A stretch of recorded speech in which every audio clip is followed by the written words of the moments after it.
સુરતની સલાબતપુરા પોલીસે ભાટેના રઝાનગર ખાતે દરોડા પાડી બે ગેરકાયદેસર ચાલતા કતલખાના પકડી પાડ્યા।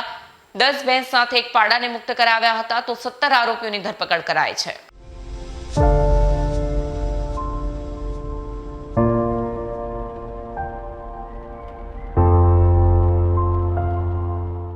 સુરતમાં ગેરકાયદેસર ચાલતા કતલખાનાઓ પર સલાબતપુરા પોલીસે દરોડા પાડ્યા। સલાબતપુરા પોલીસે ભાટેના રઝાનગર ખાતે રેડ કરી અને બે ગેરકાયદેસર ચાલતા કતલખાના પકડી પાડ્યા, જ્યાંથી પોલીસે 10 ભેંસ અને એક પાડાને મુક્ત કરાવી પાંજરાપોળ ખાતે મોકલી આપ્યા હતા।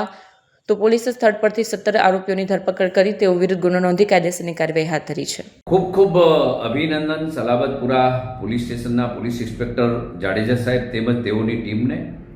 તારીખ 21ના ભાટેના ખાતેના રઝાનગરના હુસેનિયા મસ્જિદ પાસે આવેલા પ્લોટ નંબર 4787 તેમજ 88 ખાતે રેડ કરવામાં આવેલી। ત્યાં કને 14 ઈસમોને ગેરકાયદેસર પશુઓની કતલ કરતા ઝડપી પાડવામાં આવ્યા છે। 3200 કિલો વધુ માંસને પણ જપ્ત કરવામાં આવ્યું છે અને 10 જીવોને જીવતા ઉગારી લેવામાં આવ્યા છે અને તેઓને પાંજરાપોળ ખાતે મૂકવામાં આવેલા છે। એટલે ખૂબ સરાહનીય કામગીરી સાહેબ। આ ઈસમો વારંવાર આવા કૃત્ય કરે છે, ગેરકાયદેસર પશુઓની જે ગેરકાયદેસર કતલખાનાઓની અંદર જે કરી રહ્યા છે એ ખૂબ જ નિંદનીય છે।